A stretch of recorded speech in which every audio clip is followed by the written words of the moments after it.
नाज़रीन गिरामी, मोदी पर एक के बाद एक हमला हो रहा है। चीन अपनी पूरी ताकत भारत के खिलाफ इस्तेमाल कर रहा है, जिसकी वजह से पूरे भारत में कोहराम मचा हुआ है। तुर्की की चीन भारत जंग में एंट्री ने भारतीय फौज की नींदें हराम करके रख दी हैं। पाकिस्तान और चीन की दोस्ती सारी दुनिया के लिए एक मिसाल है, तो तुर्की और पाकिस्तान के दरमियान दो ममालिक एक कौम के नारे ने भी सारी दुनिया में धूम मचा रखी है।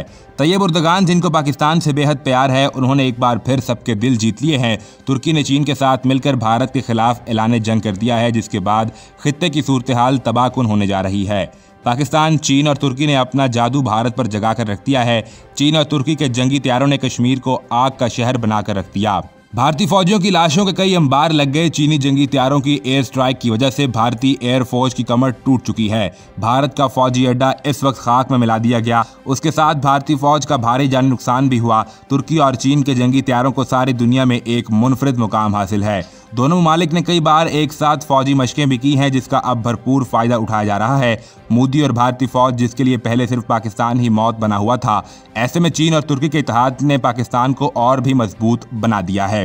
कश्मीर में भारतीय फौज की कमर टूट चुकी है, जिससे वहां के रहने वाले मुसलमानों ने सुख का सांस लिया है। तैयब उर्दगान ने एक बार फिर दुनिया भर में रहने वाले मुसलमानों समेत पाकिस्तानियों के दिल जीत लिए हैं और चीन ने भी पाकिस्तान से दोस्ती का हक अदा कर दिया है। भारत पर चीन और तुर्की के जंगी तैयारे कहर बनकर टूट पड़े हैं और भारतीय फौज के सबसे अहम अड्डे को निशाना बनाकर मोदी को यह पैगाम दिया गया है कि पाकिस्तान हमारा दोस्त मुल्क है और हमेशा रहेगा। जो कश्मीर पर पाकिस्तान का मौक़िफ़ है, वही चीन और तुर्की का भी है। अगर भारत पाकिस्तान पर हमला करने की कोशिश करता है तो इसको चीन और तुर्की पर हमला तस्वुर किया जाएगा, जिसके बाद भारत की नींदें हराम हुई पड़ी हैं। चीन अपनी पूरी फौजी ताकत भारत के खिलाफ भरपूर अंदाज में इस्तेमाल कर रहा है और चीन के हाथों बड़ी तादाद में भारत के फौजी हलाक हो रहे हैं और चीनी फौज की भारत के खिलाफ कामयाबी से पेशकदमी भी जारी है। भारत के कई अहम मुकामात चीन के निशाने पर हैं। चीन के हाथों होने वाली भारतीय फौज की सितरौल की वजह से मोदी सरकार शदीद दबाव का शिकार है। भारतीय फौज, मीडिया और अपोजिशन मोदी के दुश्मन बन चुके हैं, लेकिन चीन हर बार मोदी के होश उड़ा कर रख देता है। नाज़रीन, चीन ने मुतनाज़िर सरहद पर S-400 तैनात करके भारत की नींदें हराम कर दी हैं। भारतीय फदाइया की जानिब से बारहा इसको हटाने की कोशिश की गई, लेकिन चीन अपने खित्ते की सलामती के लिए कोई कदम उठाने से गुरेज नहीं कर रहा। हिंदुस्तानी फदाइया ने जंग का ग्राफ पेश करते हुए कहा कि अगर चीन S-300 और S-400 एयर डिफेंस सिस्टम को तैनात करता है तो वो कामयाबी के साथ फ़िज़ाई कार्रवाइयों का आगाज़ करेगा। भारत ने 20 मई से लद्दाख में मजीद फ़िज़ाई दिफा और रडार के इस्तेमाल को तक़वियत बख्शी है। भारत की जानिब से सरहद के इस पार भी चीनी सरगर्मियों का मुकम्मल जायज़ा लिया जाता है।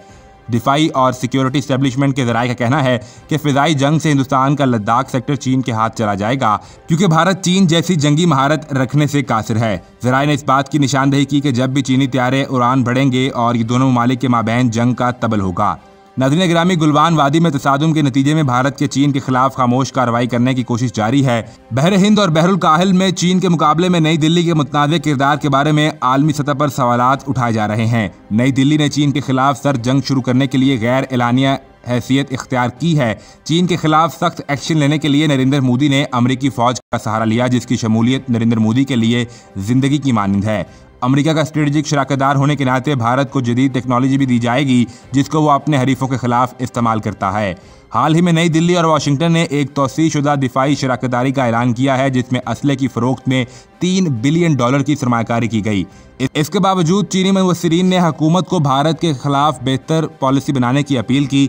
इंतहाई हालिया बहरान के नतीजे में बीजिंग और नई दिल्ली के माबैन कोर कमांडर सतह की बातचीत और सिफारती मुज़ाकरात का मतलब है कि भारत चीन के साथ गैर वाज़ेह जुग्राफियाई सियासी दुश्मनी पर ताल्लुकात को तरजीह देगा और फौजी काबिलियत का मुजाहरा करना भी दोनों ममालिक की मजबूरी है।